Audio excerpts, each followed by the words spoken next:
Салют, піпл! З вами Human, мінус один окупант і мінус один колаборант, і як завжди ковточок смачної та корисної інформації для вас. Так, це воно. Ціни на карти падають, але не в Мордорі. Logitech, Nokia та Ericsson покидають ринок. І тепер так, у Мордорі. Також ми сьогодні з вами подивимося на вбивцю Steam Deck, також на PS2 VR, тобто окуляри віртуальної реальності, та на скальпований Ryzen. Тож, готуйтеся. Я створив.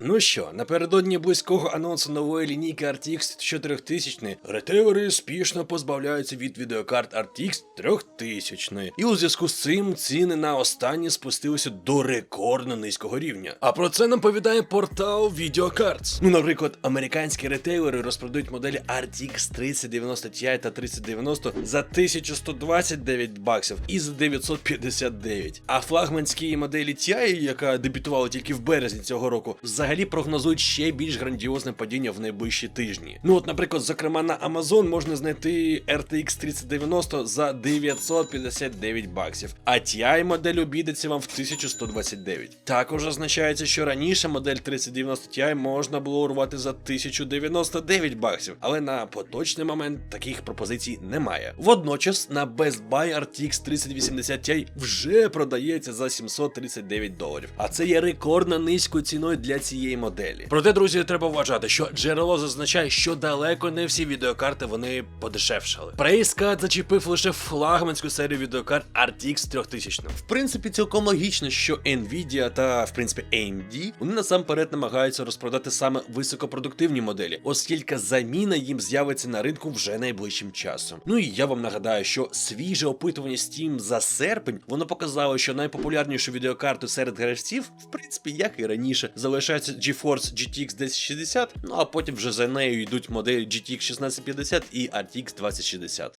І для любителів знижок ігор та софту на сайті CDK Offers можна купити Windows зі знижкою. Додаємо у кошик, вводимо промокод HUMAN для додаткової знижки. Бум! Ціна тепер ще нижча. Оплата через будь-яку зручну систему, вводимо ключ, користуємося, профіт. Усі посилання в описі.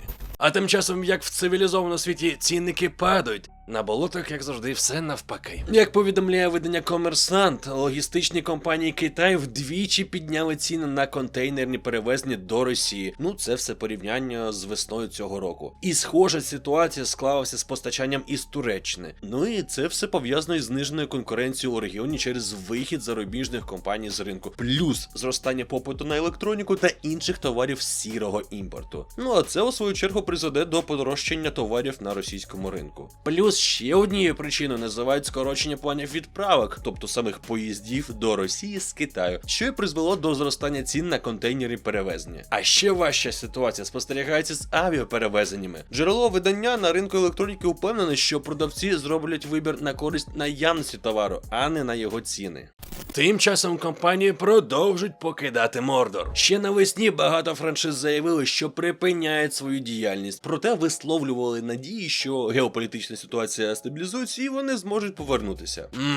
Звучить зовсім не цинічно. Але минуло вже півроку від початку війни, коли Росія перетнула кордон з моєю країною, і от ситуація на ринку і не думає відправлятися. І більше того, джерела інформаційного агентства Reuters, вони повідомляють, що фінська Nokia та шведська Ericsson остаточно згортають усю діяльність на Раїсі. А Nokia до кінця року повністю покине російський офіс та звільнить усіх співробітників. А щодо Ericsson, то вона припинить роботу після виконання зобов'язань перед замовниками. І остання новина по ліванню компанії з болот. Популярний виробник периферії, компанія Logitech, почала згортати свою діяльність у Росії. І ось як вона про це все прокоментувала. Після припинення поставок до Росії, раніше цього року ми продовжили пильно стежити за ситуацією. На жаль, обставини не дозволяють нам продовжити бізнес як раніше. Ми підтримували наших співробітників весь цей час. Проте через нестабільність ситуації ми почали процес із згортанням бізнесу, що у нас ще залишився в Росії. Після багаторічної роботи в регіоні Sony ми сподіваємося повернутись, якось, якщо буде відповідні умови. І вже 2 квітня компанія Logitech, вона повідомила, що припиняє постачати техніку до Росії. А сама ж компанія Logitech, вона включає ігрову лінійку Logitech G, бренд Astro, мікрофони Blue, сервіс Streamlabs, спортивну лінійку Jaybird і класичний пристрій Logitech для дому та офісу. Проте жодної додаткової інформації про постачання пристроїв до Росії, канали правильного імпорту на даний момент немає. Хоча при цьому ж сайт logitech.com самої компанії, він продовжує відображати інформацію російською мовою. А співробітників компанії буде звільнено 31 серпня. Па-па! І, друзі, невеличкий, але дуже-дуже важливий анонс. Окрім того, що в мене є ще інші YouTube канали, наприклад, ігровий, де там і новини про кіберспорт, і озвучка трейлера української, і топ ігор тощо. Плюс є ще кепські стріми, де ми з вами проводимо стріми та також підтримуємо україномовний YouTube, україномовних розробників ігор, а ще іноді граємо у VR. Я зробив вже 3-й канал, ще один, для когось це забагато, тим не менш.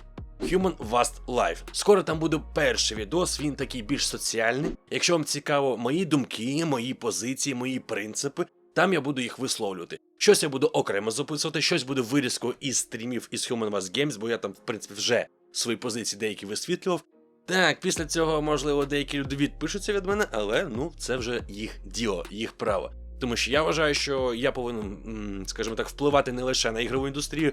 У мене є бажання дуже-дуже велике, як українця, який хоче впливати на суспільство, і я вважаю, що я маю, по-перше, на це право і маю на це змогу.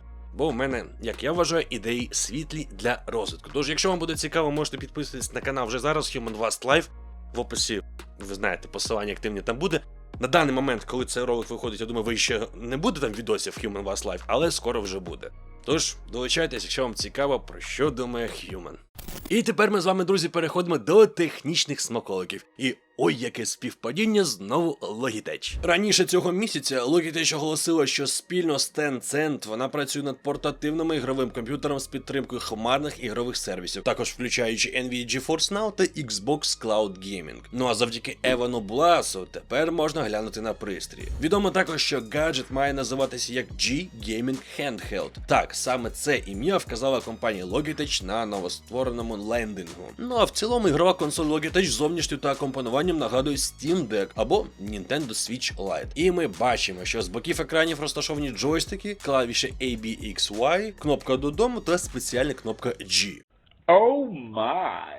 На самому ж екрані видно кнопки Google Play Store, Xbox, GeForce Now, Steam, Chrome та YouTube. А піктограми можна розпізнати як піктограми профілю користувача, повідомлень, налаштування та живлення. Тож так, Logitech G Gaming Handheld, він конкуруватиме не лише з портативними консолями, але й зі смартфонами, що оснащені ігровими контролерами. Проте, у таких умовах конкурентна спроможність новинки буде сильно залежати від ціни. Наразі ж невідомо, яка операційна система працюватиме на пристрої та яку апаратну платформу він отримає. Але заявлено орієнтацію саме на хмарні послуги. Тож залізо там буде, не надто потужним, я вважаю. Але, друзі, поки я писав цей сценарій, вийшла нова інформація з приводу якраз таких характеристик цієї портативки.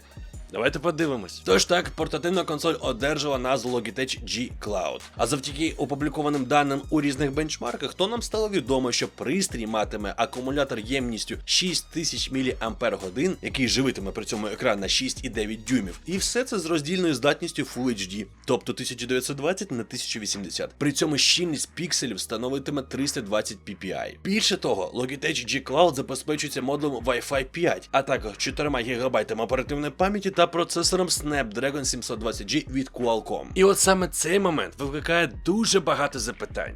І ви спитаєте, а чому? Друзі, тому що чіпсет вже він відверто застарілий. Він вийшов на ринок аж ще 3 роки тому, мабуть навіть вже й більше. У 2019-му. Я згоден, що, в принципі, я ж сказав за хмарні технології, то його, в принципі, буде достатньо. Не те, що вистачить, а буде достатньо. Але чекати якоїсь тут значної продуктивності, все ж таки не варто. Хоча, знову ж таки, якщо все це у хмарі, то яка різниця?